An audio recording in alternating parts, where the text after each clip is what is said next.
So once again, just testing. If there's anyone who can't hear me, please let us know. And I'll type that in chat as well.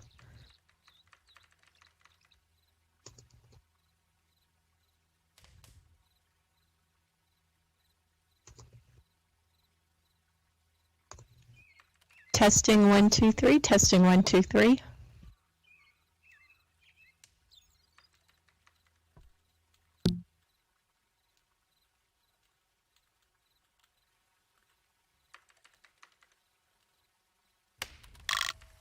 Okay, I'm going to go ahead and get us started. So, hello everyone, welcome. My name is Roxie Neiro, Roxie Wojtek in real life.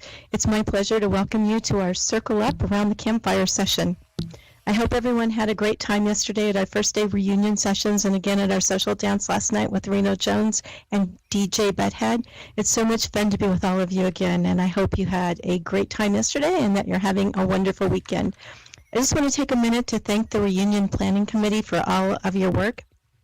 There are a number of people who were helping, but I want to especially give a shout out to Optimistic Scott, to Spiff, to Serena, to Sidearm, to Beth, and to BJ. We wouldn't be here if it wasn't for all of the work that you've done to help plan this great event, so thank you. And now I want to get us started. For the next hour, this is our chance to sit around the campfire in ISTE Sig VE, ISTE VEN tradition and tell stories and share memories. And in fact, my first gift from someone was at an ISTE campfire when people were roasting marshmallows. I had no idea where they got the stick or how they could do that. And someone handed me a stick with a marshmallow on it and taught me how to use it. And that was how I first learned how to take something out of my inventory and to wear it. I'm sure all of you have many fond memories of sitting around the campfire, chatting, networking, and building our relationships in our ISTE community. And to tell you the truth, some of you have become my best friends in Second Life as well as in person. And you can all probably say the same thing. In fact, over the years, the best part of going to the ISTE conferences has been to meet up with all of you in the Virtual Environment Network playground. So for the next hour, that's exactly what we're going to do. We're going to meet up, we're going to catch up, and we're going to share some of our favorite memories and stories. As we were planning this session, rather than have a panel, we wanted to hear from everyone. So since there are quite a few of us, let me explain how this is all going to work. Everyone sitting around the campfire here today is part of the memory sharing activity. We're going to use a circle strategy, one that I learned from restorative practice training and that we used every day in the classroom at the school where I was a principal, as well as at the beginning of each of our faculty meetings, PTA meetings, and other social gatherings as a way to check in with each other and to see what we like, what we don't like, what we're doing, what we're thinking, and as a way to build relationships and communities. So the way it works is that I will pose a question and we'll take turns going around a circle to answer the questions. When it's your turn, you can choose to answer, or if you don't want to say anything, just say pass, or you can type pass into the chat and the next person will pick up and continue on. We'll be in voice, so if you can't hear me now, please make sure that you say something in chat and one of the committee members will help you. It sounds like before we started, we did a sound check, so hopefully everybody's good, but just in case somebody joined us, I just want to make sure. We'll take turns going around in the circle. In person, we would be throwing and tossing a talking piece but we can't really throw any talking piece across the circle while we're sitting here in Second Life. So for today, what we're going to do is just go around in the circle and take turns. I'll ask a question, and whoever wants to go first can volunteer. And if you don't have voice, you can still participate by typing your response into the chat. Once I ask the question, you can either use voice or you can type your response. If this is how you want to respond, and hold it in the ready position in your chat box, and when it's your turn, just send it out to the group. That way we won't have a lot of pauses and more time to hear from everyone, since we want to hear everyone's stories today. And if other people have either shared what you were going to say or you don't have a response, no worries. Like I said, just say or type pass into the chat box. So let's get started. Here's the first question, and you may need to look at your profile, click on About, or if you aren't sure, you can go in and check in your profile. And the first question is to tell us who you are, what your res day is, and your first impressions of Second Life. So again, if you're not sure what your res day was, you can ask Josane, because he's always sending me birthday greetings, or you can go in and check into your profile. But again, it's who you are as much as you want to tell us what your res day is and your first impressions. And I will get us started just in case people are looking up your res day, and then from there we were going to go in clockwise around the circles. So my name is Roxie Neiro in Second Life and Rosie Wojtek in real life. My res day is January 24th, 2009. However, my first res day was a different one than because I had a different avatar who was named Barry Paulino, and she was born on October 11th, 2008. Unfortunately, I was only in Second Life for a couple of days before Barry became a smoky blob, and I kept asking people what to do, but nobody knew, so I was really embarrassed, and it wasn't until a year or two later that I learned that I had to rebake and clear my cache, and Barry was revived. But by then, Roxie was well on her way to becoming established in Second Life, and poor Barry is still in her original body and skin wearing her newbie dress, and I'm sure a lot of you remember it well. So next it looks like Aranakio, you're up.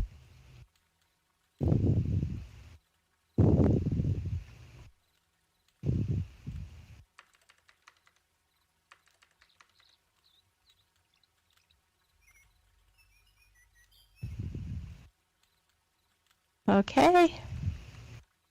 We'll move on. Norma.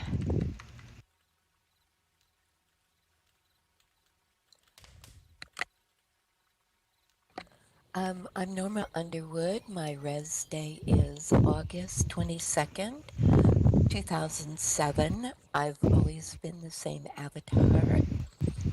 My first recollections of Second Life were meeting somebody in a sandbox wearing a jack-in-the-box head, and he took me for a ride, which was all over the sandbox, and we ended up in the water. But I spent the next 2 years in sandboxes and classes learning how to build.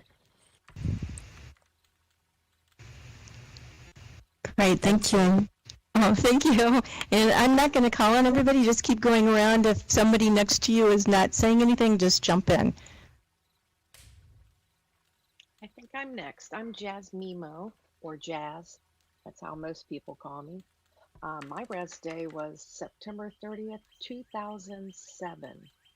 And I came into Second Life after my coordinator at the time, when I was a computer resource specialist.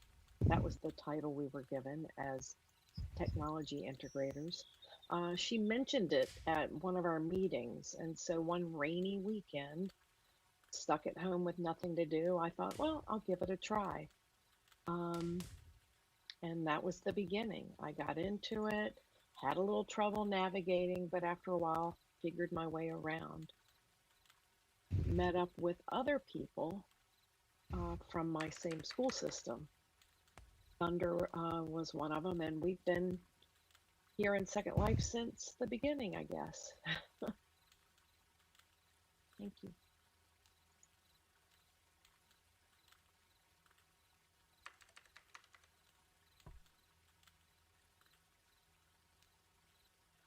Okay, guys, I'm just going to let you jump in, and it looks like widget, and also we had another person just type in.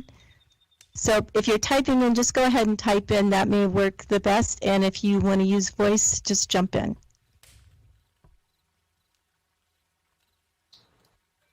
Okay, this is Thunder. I joined January 19th, 2008 after hearing about Second Life on a podcast. I think it was a David Warlick podcast. And one of my earliest memories was somebody took me to Grendel's, where you can get these furry or animal costumes. And I found this butterfly that was huge and free. And I was so delighted to turn myself into this butterfly. And I went flying up, but then I wanted to take it off and I didn't really understand. So I removed a wing and then another wing and then another wing. And underneath, I was this horrible, pitch black, long blob. And I was horrified and left SL like that, left myself up in the air like that for days until I got up the nerve to go back in and try to see what in the world I was going to do to recover. Oh, man. I love that story, Thunder. Yeah, that's cool. This is Serena, and Roxie, I have just something for you. If you could read aloud what people type, so it will be on the live stream for people to see, please. And I will go next. My name's Serena, of course. When I chose my last name, I read it as of course. So I thought that was just great. And then about 3 days later, I saw it says off. I was actually rezzed right after you, Norma, so we're about the same age, which is cool. And I came to Second Life as part of a graduate course that I took from the University of Maine. And it was a great course because they gave us each a parcel of land to create on. And I think that really got me hooked on Second Life and seeing. Then I went to ISTE Island. At ISTE, I met Thunder, and she was a docent, and she told me all about Virtual Pioneers and other educational groups, the Den, and it's all history from there. I've never left. It's never lost its magic for me. So there we go. I will pass the talking baton to someone else. Anyone else that wants it? Val, can you hear me? I can go ahead if you can hear me.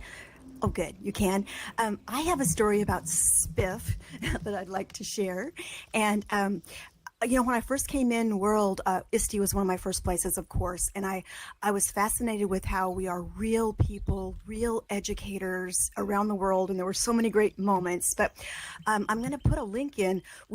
Some of you might remember a place called the Land of Lincoln, where it was rezzed Abraham Lincoln, and it was history alive. It was just amazing. And I was new, and an avatar named Daisy Hefferman helped me learn how to build the desks for the old schoolhouse at the Land of Lincoln. And I think that link will take you to a picture of the desks.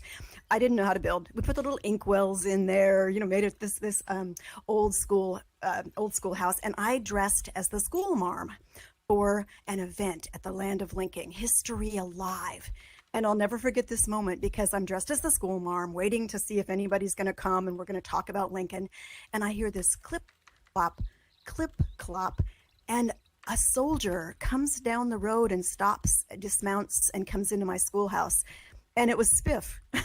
And it's like, what a way to meet somebody. Because, Spiff is very much involved in history alive. And it was like, I find that kind of fascinating that we know each other here as real people, but also as critical thinkers, and we use this for a real purpose.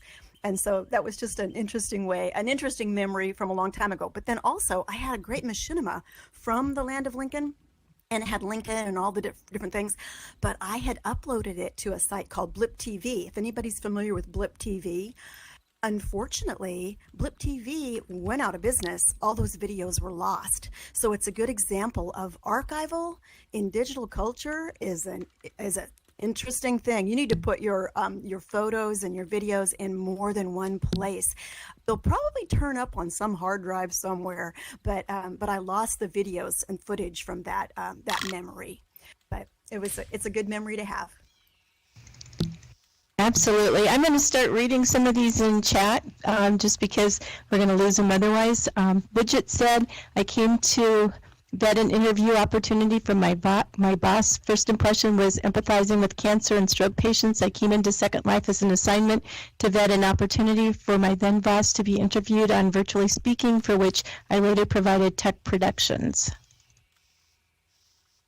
And scrolling down, Olive Tree says my res day is June 16th, 2010, but my first Abby is 1 year older. I resed, kind of like me, I resed in a school where there were avatars chatting and text and walking together. I fell in love with Second Life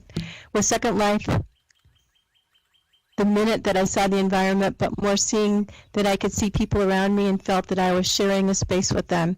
I felt a real connection. And moving on down.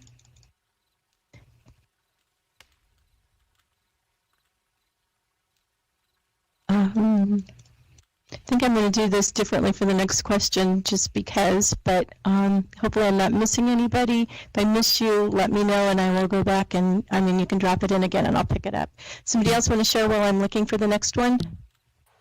Okay, I can share. I'm Oronoke Westland. I was born in Second Life on February 4th of 2008.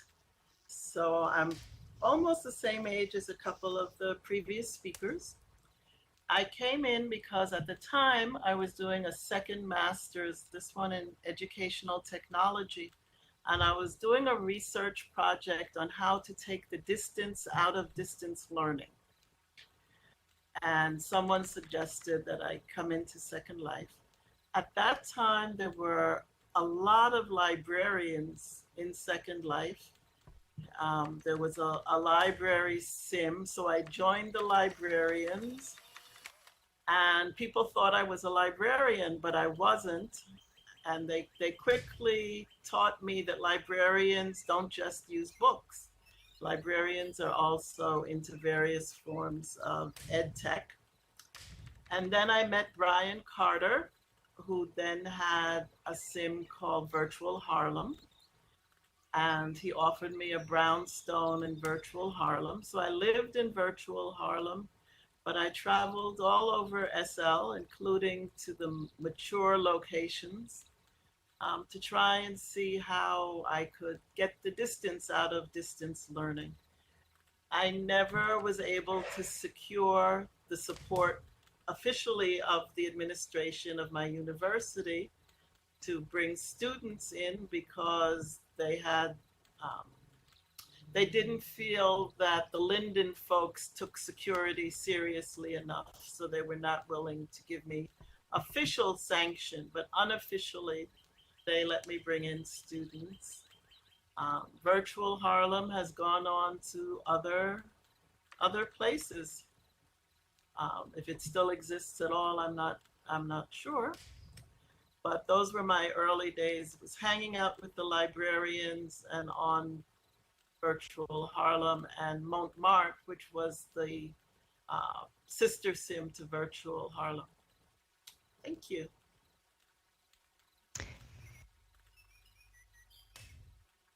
And it looks like Lou Lobo, Professor Res Day, December 8th, 2005. I came in with New Media Consortium Educational Gaming Conference held in Learning Times. My first day featured a conference dance, and I spent the rest of the day learning to design with Electric Sheep's Namatur Pendragon. I spent the next 5 weeks completing 58 Second Life design classes. Wow. Someone else. This is Bill Freese. I recall showing up on July 28th, 2006. Went to the freebie store. Somehow I managed to put on everything that I was picking up as a freebie, came out covered with junk. I ran away and hid under the water until I figured out how to take it all off. Remembering how I felt that day, I was always very understanding when I brought students into Second Life. of the fact that they had to work on their avatar before they could concentrate on anything else. Nothing was more important to them than how they appeared. That's so true, so true. I'm just thinking about some of the things that happened to me. Josine writes, I fell through the ISTE website rabbit hole onto ISTE Island on July 2nd, 2009, 10 years, 11 months, 4,014 days. Wow. My first summer was spent on ISTE Island. My first trip off the island was a tour by Docent Thunder taking me to Second Life Botanical Gardens. I always hid in the stream to hide my Abby while logged out. I love that you don't have to change clothes when you go underwater. Me too. Never a bad hair day either, Josine. I went on all the ISTE tours as long as they lasted, then on to Virtual Pioneers. Somebody else. I'll chime in. This is Bob Wojtek in real life, BJ Gearbox in Second Life. My res date was January 24th, 2009, the same as Rosie's kind of second coming. And if you know Rosie well, you know that if you're asking for volunteers, she doesn't wait for the end of the question before she volunteers. So she volunteered herself and myself to get into Second Life and see what we could do to improve education.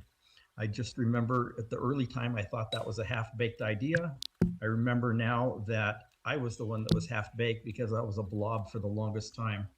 I would go in and buy something at a freebie store, just like Bill, but I would wind up wearing the box instead of the contents. Pretty much sums it up. Great, PJ. Lady Alicia says, I landed at Azure Island on July 28th, 2007 in the evening. Whoops, I'm scrolling up. Hang on. After work at my real life law firm, I learned about Second Life from Atlantic Monthly magazine, which was in the office. Grins. Anybody else? I'll go next. This is Laurel McAllen, Lauren Thurman. I came in 2008 with my friend and colleague Lori Galley in Second Life.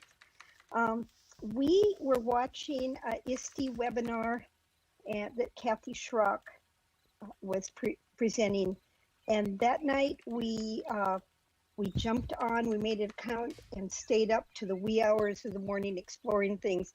Back in those days, there wasn't the safe place to orient yourself on ISTE Island, so we were out there in the wild. The Second Life, Lori was having a blast. I was kind of scared. I'm a chicken. It was funny. We then did find ISTE Island and teleport there, and that was our home. But we still had those wonderful adventures going out to Freebie Dungeon and trying on things and evolving, and but got so much from ISTE Island, all the tours, all the Tuesday night sessions and the Thursday socials, and just never cease to be fascinated. We go out and see other things and look at other tools, and nothing is as just fascinating and fantastic. When I think of all the places, the different grids and experiences that we've been to, all of us, and that have gone away, love going through the pictures and seeing all the different just fantastic, fantasy type places, traveling to places that you never could in real life.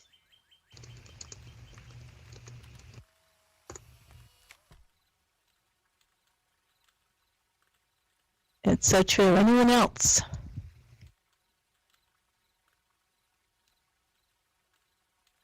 Okay, so we've started talking about some of the funniest moments, some embarrassing moments. Let's continue with that. Does somebody else have a story of something that was funny that you remember, or something embarrassing? Now's your chance.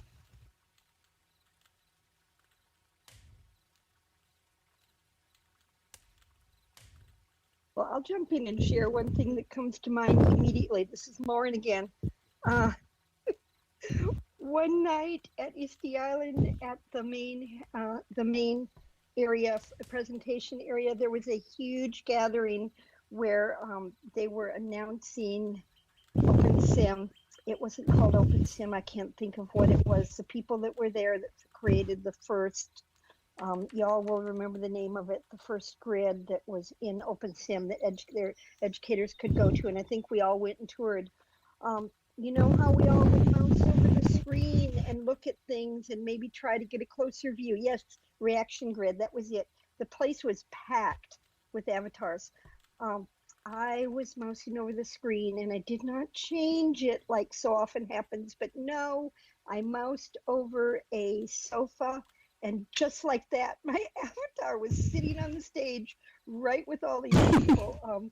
It was just, you know, it was bad. I think I probably went to file and quit. I don't know what I did. It was, you know, and I had been in here for way too long for that to happen, but it still can happen to us. It was great.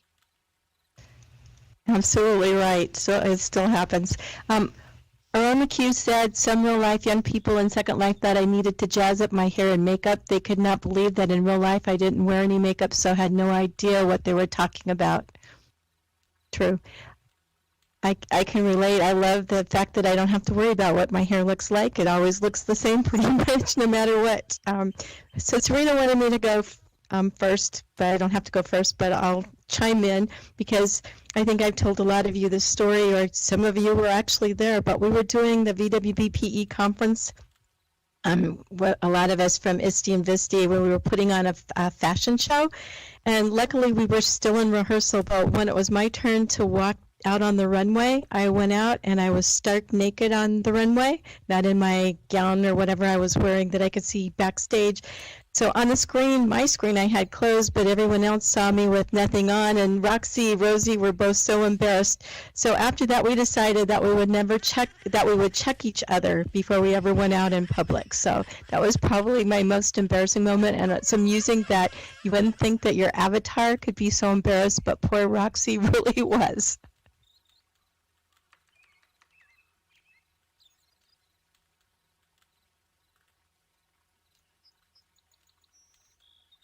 I can't think of any embarrassing moments, and I know I must have had them. I just take it all in stride. I just recently, last week, I was at a friend's club dancing, and I looked like I had capris and a tank top on, and two really nice women IM'd me and said I had no pants on. So it still happens, Roxie. I always say I never base any of my self-esteem on Second Life. So Optimistic Scott says, I came in as Moy April 2nd, 2007, but had been in Second Life under another avatar name since 2005. I killed off that avatar because he was beginning to get into some personal danger. About that time, I found ISTE Island, met Scott Sloan and Kevin Jarrett, and came in full force. I met most of the folks here in Second Life, and I'm so grateful for that. Before Second Life, I built an Alaskan cabin in AW and won a competition by Dell by leading an after-school group of middle schoolers and building a replication of our school there. Right, Scott? Anyone else? Funny stories, embarrassing stories, or I'll move on to the next question. The nudity thing is still happening. We've all become very tolerant of brief nudity in Second Life. I do recall there was a period when the default avatar was a female avatar called Ruth. And if for some reason your avatar hadn't loaded in properly, you would appear to be Ruth. And they used to say that you'd been Ruthed. I recall being Ruthed on more than one occasion. I never knew that. I'll have to remember that, being Ruth. Okay, let's move on. The next question is, who was a mentor to you and what did you learn?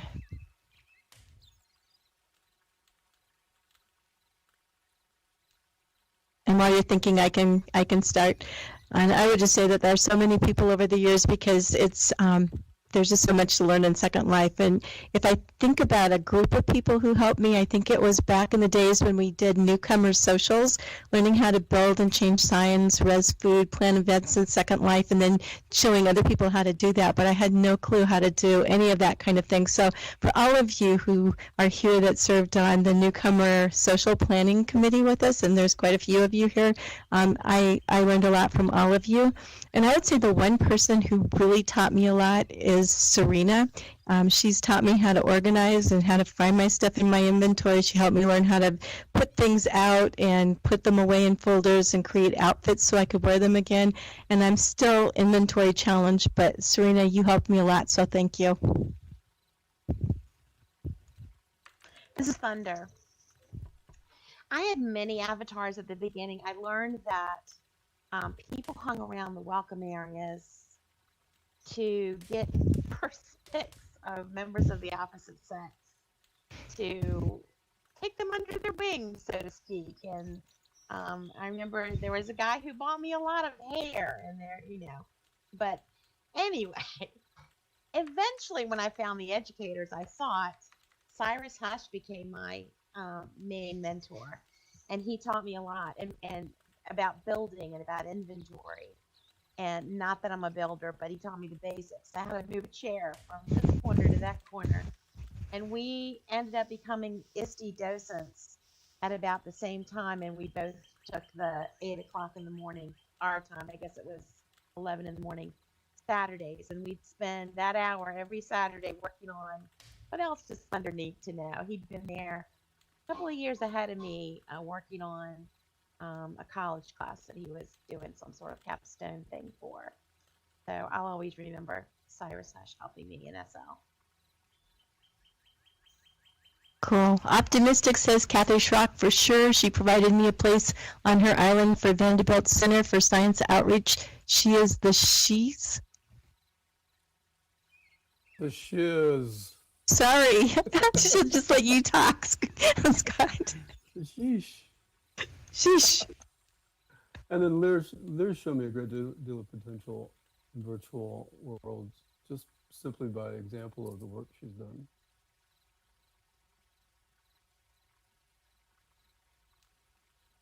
I can think of two people that probably don't know how much they mentored so many people, but because of the work that they did that was available for everybody. One was Esme, always went on Esme's tours, and she was available to talk to you and share with you about anything.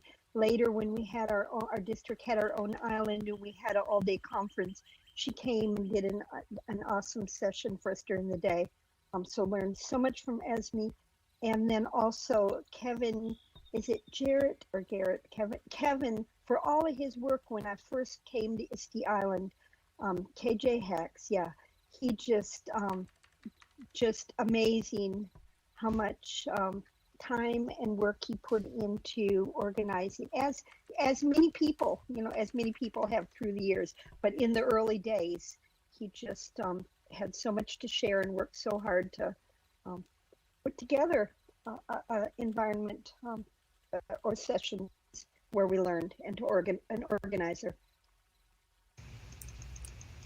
Hey, this is Serena. Whoops, sorry, Roxie. No, go ahead.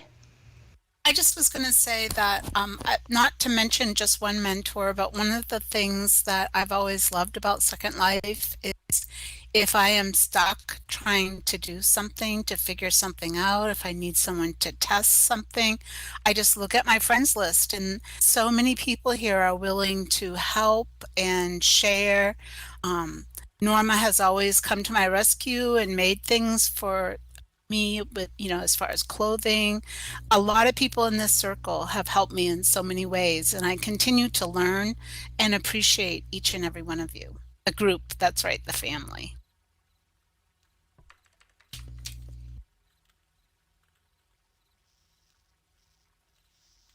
This is Jazz. As for mentors, as Serena said, there's so many different people who have helped me figure Second Life out along the way. But one of my early memories was of an avatar named Louise. I don't know if you all remember her, She worked for ISTE at the time, and Louise convinced Thunder and Mandy Mimulus, and Al Bedrosian and I to rent a beach house together. And we had some fun times that summer throwing volleyball parties, beach parties at the beach house. But from there, I think she's the one that kind of talked us into doing more for ISTE, to the point of having us attend the NEC conference in DC, and then went on to Denver and Philadelphia for the ISTE conferences. She was very influential in that respect. Tara Cyberman, yes, that was her name.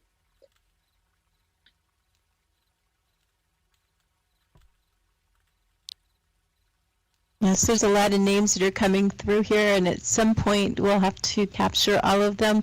But I agree with all of you. I think, and especially Serena, I think just the fact that everybody's been here for everybody else and so willing to help has just been amazing.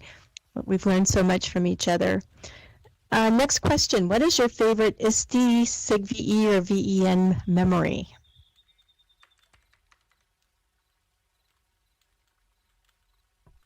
And again, I can give you time to think. Just because I wrote the questions, I know the answers. So, but I would say for me, it was BJ and I announced at the 2009 ISTE conference in Nashville that it was during one of the Birds of the Feather meetings, and when we finally got to meet our Second Life friends and First Life, that he and I were engaged in Second Life and planning to get married on our real life actual anniversary, August 29th.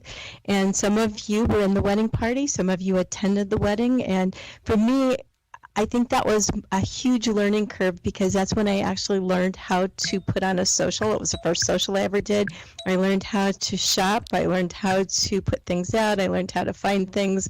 It was the first time I used pose balls. A lot of my fondest memories come from that time. But I think my favorite part of the whole wedding, and it was so much fun, but my favorite part was when BJ and I got into the air balloon and we flew off to our Second Life home. I just have to say that Roxie has really flourished in terms of her ability to purchase in Second Life. It's really come a long way. Oh, thank you, BJ.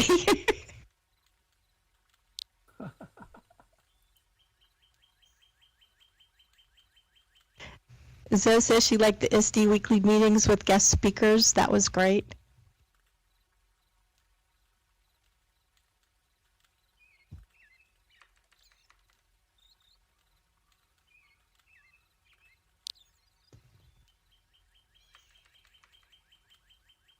Anyone else? Favorite memories?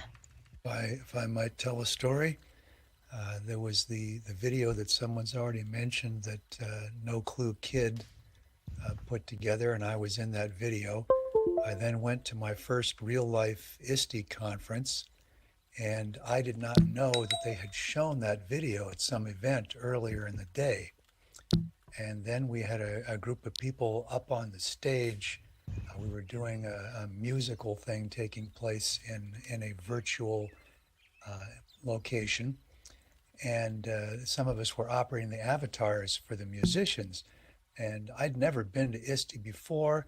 And a whole bunch of people who I did not know from Adam came up to me and said, "Bill, so good to see you, Bill."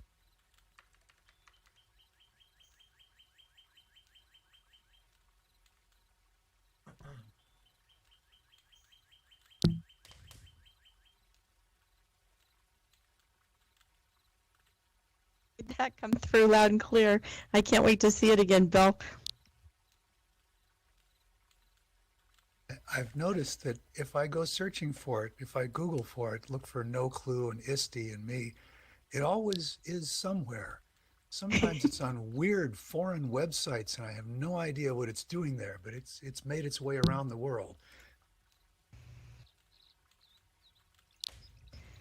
Yeah, Lauren and Computer continue to meet for years as docents. Are you still doing that, Lauren?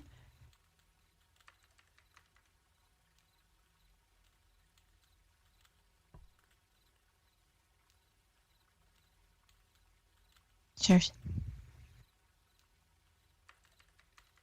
Okay, anybody else? Favorite memories? If not, we're moving on. Wait. Oh, Smith? Yes.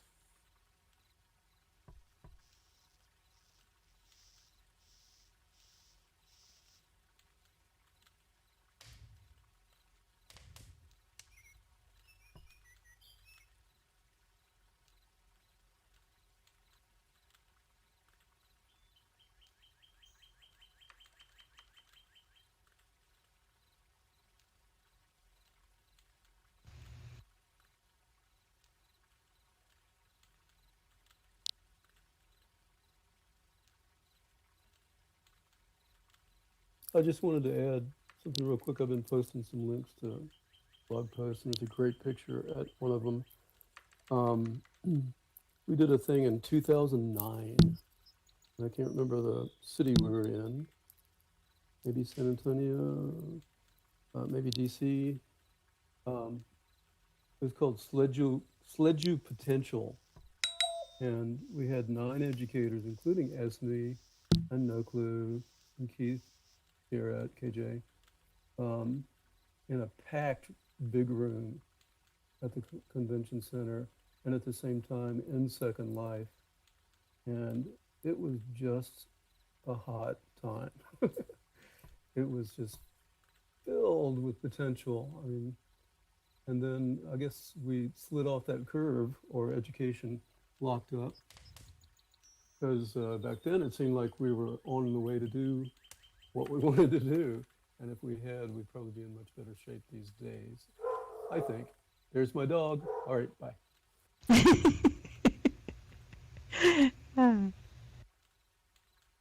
Okay, so next question. What is your biggest takeaway from Second Life, and or how has your experience in Second Life changed your life?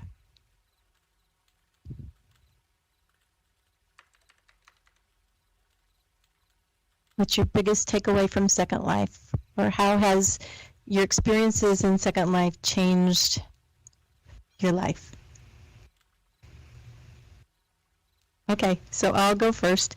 And I'll just say that I think for me, I look at life differently when I realized, and I think about COVID-19, the physical and social distancing, is that even though we're talking with each other any place in the world, we're still closely connected, and we can still build strong virtual communities. And so for me, it was easy to transition from just being in real life to going into Zoom, and I think a lot of it was because of being in Second Life.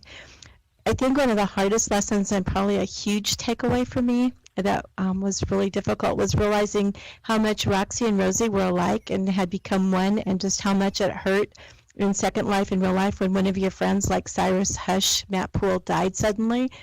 I know we were sitting in the hot tub at House of Blues one night, and a couple nights later he was gone. And the funny thing, I guess, or interesting thing, is that I never really knew Matt in real life. So it was really through Roxie that I even thought about or knew Cyrus. But it was amazing to me, and it still is, just how much pain Rosie could feel looking through Roxie's eyes. And I think that's when I really realized how much my avatar and me were connected.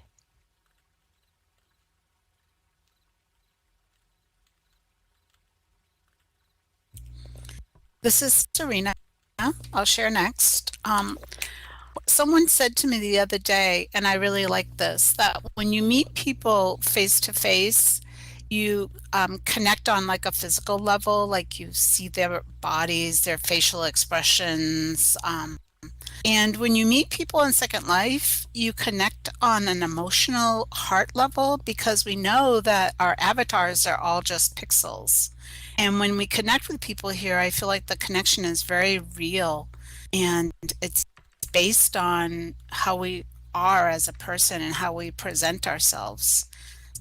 So I thought that was a very realistic thing to think about, because the people that I know here in Second Life are very dear to me, and it's important. So you're all important to me. Big group hug. Hugs.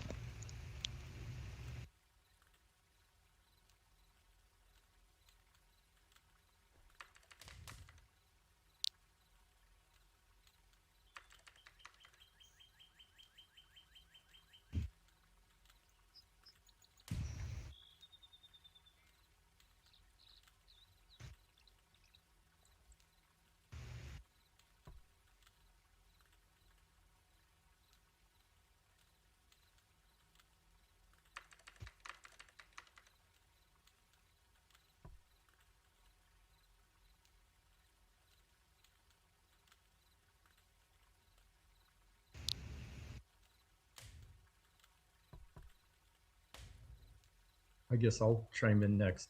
I think the thing that has most influenced me is the work that Roxie, and I have done on Veg in trying to edit and format the stories that come in. I've just been amazed at all of the incredible things that people are doing in Second Life and in virtual environments and even in real world. And it's been a huge, huge learning experience to see the kinds of amazing things that people do on a day-to-day basis.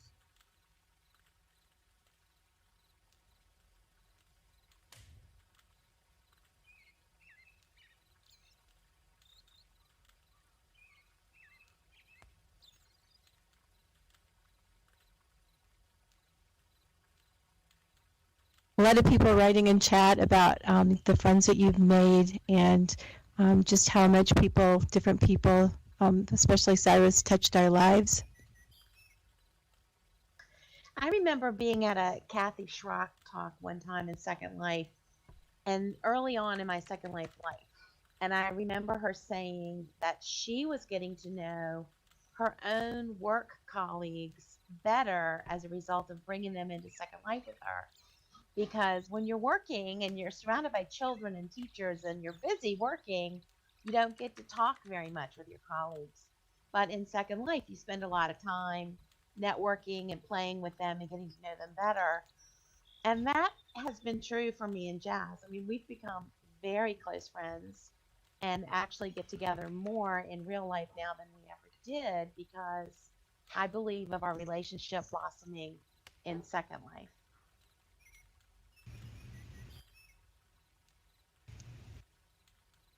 That's so true, Thunder. I think Second Life became my very first PLN, as you could say, personal learning network. Getting to meet so many people from around the world and still coming back year after year, even when things started to kind of die out. I still felt connected here, and I enjoy getting together with friends in Second Life and real life.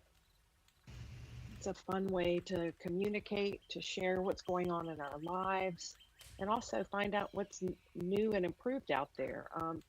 Since I've retired, I've probably been more active in Second Life than I was while I was still teaching. It's a great way to stay connected. It's a great lead-in, Jazz. What keeps you in Second Life? And if you aren't here anymore, why did you leave and what are you doing now?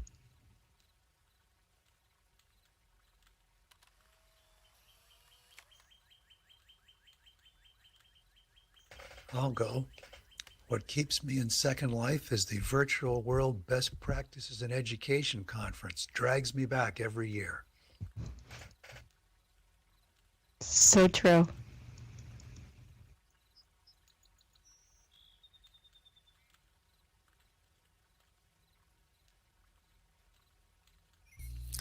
This is Serena again, and I think that we've really proven through this reunion that it's like they say about playgrounds, if you build it, they will play.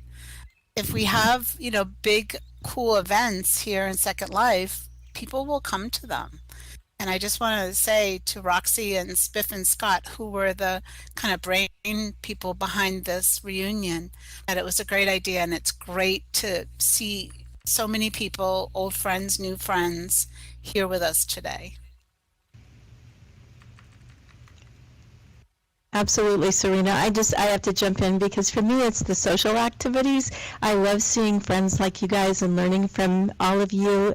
I'm like with BJ, like when the articles came in for Veg, like everything was so exciting, and I can remember like Esme did tours for us, and a lot of you have done different like the bucket list articles and things like that. And as soon as they came in, I had to go out and check out each one of them because it was just so amazing to see either the things that people were building or the things that people were doing and the amazing things. But mostly I just like hanging out with all of you, and I miss the docent days. I wish we would bring those back, just hanging out and having people from all over the world popping in and saying hi. And like I said yesterday, one of my whenever I think about No Clue, she was always there with her camera doing machinima, and it was great. It was just great to catch up with people. So for me, it's hanging out and just seeing all of you.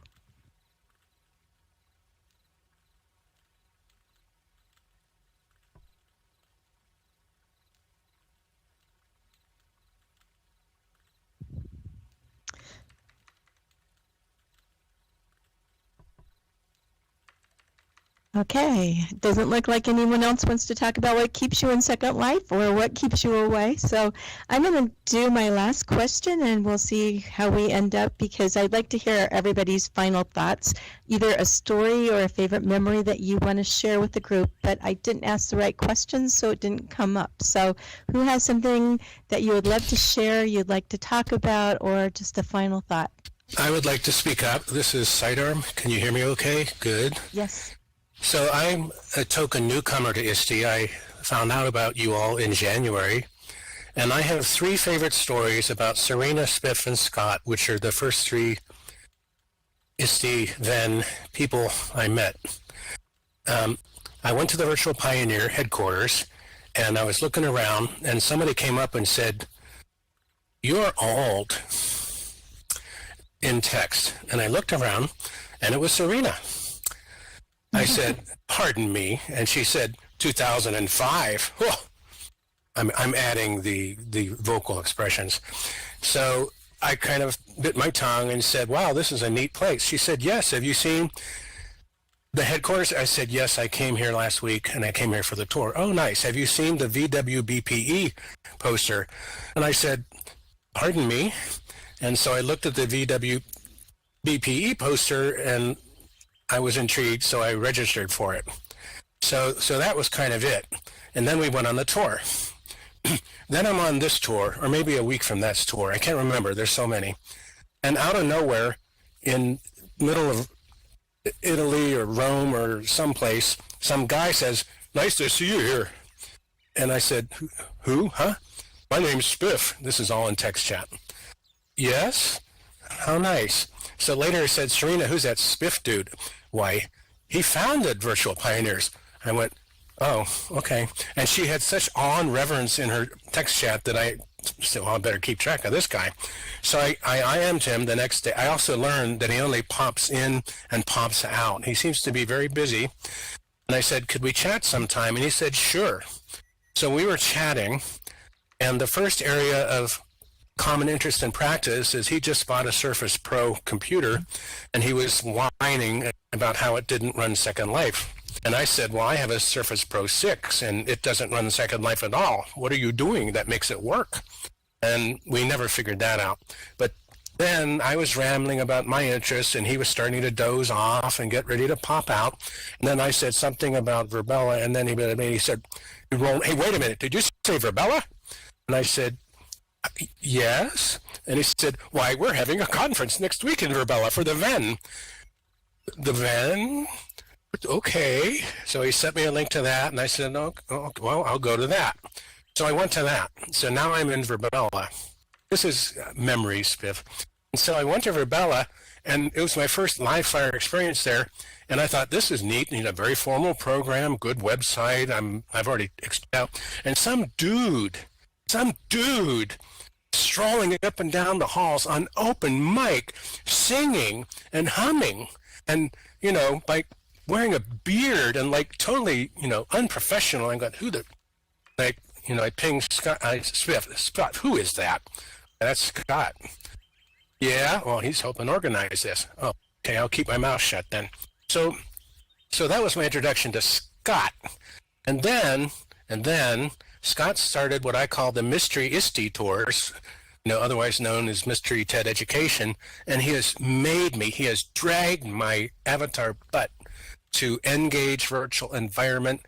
I already went Verbella, but that was easy by then. Alt Space VR, where the teenagers kept coming in and trying to hijack the YouTube video to show primate genitalia instead of, you know, a TED video. Then we went to Active Worlds, and we're going to Science Space next week, I think.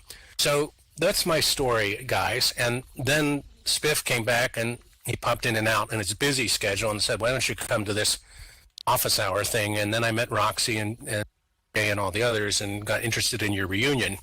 But I think you have a cool organization. Those are my 6-month-old memories, and I look forward to you guys branching out. And my meme is one world is not enough. Been in Second Life forever, like you guys, and now having seen these other worlds, and people are just as brilliant, just as intelligent, just as committed to education, just as committed to working with the younger generation. We just have to put up some other worlds. Anyway, that's my share. Thank you. And it's great to have you, Sidearm. I met you at the office hours planning for the reunion simply because I've had such a hard time getting into Second Life. I think it started with the teacher education, and for me it was hard to sit at a computer all day long and write teacher evaluation reports and then come home and sit at the screen and do that. So yeah, really, how many years in Second Life is 1 year in real life? I have no idea, but it's amazing to see all of you again and to get to know you, Sidearm. And I agree with you. There are so many different environments that are opening up, and I think I want to spend some time, hopefully this summer, exploring some of the newer ones and just see what's out there happening. Other final thoughts from people? I might just maybe a little testimonial, like, is that I'm actually not have no official education or background, I mean, as a professional educator of any sort, but I found that I enjoy hanging out with you guys, hanging out with educators in SL, and it began actually when well, my first 2 weeks in Second Life, active weeks, wandering around Second Life, I was fascinated by Second Life as the concept of it, you know, the world itself fascinated. But as I wandered through it, I began to wonder if I've put it as, I wondered if I was going to find signs of intelligent life in this world, you know. Hanging out at the, what do they call them, you know, the, I can't think of the word for them, but the Linden hangouts that they had for us, you know, it was the level of conversation was not particularly inspiring there. And anyway, at one point I learned there was an education sim. I thought that sounds interesting, you know, I'll go explore that. Mostly what I was doing was exploring sims that time. So I went around, wandered around this education one, and at some point a bunch of people started popping up and raising cubes to sit on. Turned out they were a group of school teachers who were having a meeting of some sort. I don't even remember any longer what the subject was, but anyway, I asked, hey, can I join you guys? Can I sit down?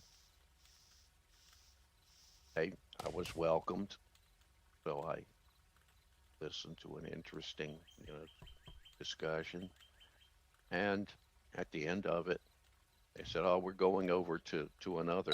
I think that the sim, this in case, was actually the other one, like Edge's Land or something like that was the one I was on. We're going over to ISTE. Yeah, so they all went to ISTE, and I got a TP. They just TP'd me along with them. And among other things, I met No Clue Kid, who became my first friend, and I consider a friend to this day. I mean, a real friend, you know. Anyway, for a while there, I was sort of an honorary, you might say, ISTE member, and I was going to the social events. And so it was, yeah. I want to thank you all that you were my breakthrough in Second Life to having a meaningful, you know, involvement in social life in Second Life. Oh yeah, No Clue Kid's great. So anyway, I'm kind of sorry I've managed to miss most of these events that yesterday, and I got here late today. But anyway, I'd just like to thank you all for Well, keep joining us. The education community in general, because you've been part of what's made Second Life meaningful for me. Very cool, and we're glad to have you. And as can't see who said it in the chat, but Thunder said there are many non-educators among us. And another thing that is in the chat right now, Scott did put in there that if you've got pictures, to make sure that you remember to drop them in to the picture page. And even if you don't get a chance this weekend, but you find them in your inventory from any of the activities that we did this weekend or things from the past that you want to drop in, please make sure that you do that. And he's got the address out there for you. It looks like our time is coming to an end, which I hate to say, but I just want to say thanks again to everybody. What great stories and so much fun to walk down memory lane again with all of you. If you enjoyed this session, be sure that you check out the Virtual Education Journal and the Best of Veg Volumes 1 through 6, and you can click the link behind me because the signs are up. Veg is going to be publishing a special reunion edition, so if you have pictures or memories that you'd like to share with us, or you want to write about one of your adventures or memories for us in the upcoming edition, please do so, and all the information is also on the Write for Veg. We updated that so that we can put that out hopefully the first part of August, but I'd like to have your writing assignments, your articles, submissions by the middle of July if possible, so we have time to get that out. Remember, Veg is free and only as good as we all make it, so visit issue.com/edovation, and I'll type that in chat in just a minute. And Veg out of this world, lots of innovative thinkers and doers, good times and great memories from the past, so make sure you check out all those issues. Be sure to join us at 1 o'clock p.m. for the Future of Education, and then at 2:30 p.m. SL time for our Birds of a Feather photo op. It's tradition at the conferences, if you've ever been to ISTE conferences, and it needs to be tradition here. So please show up the same spot because we do have pose balls for everyone, and we'd love to have you in the picture. Again, thanks again to everyone here for sharing your memories.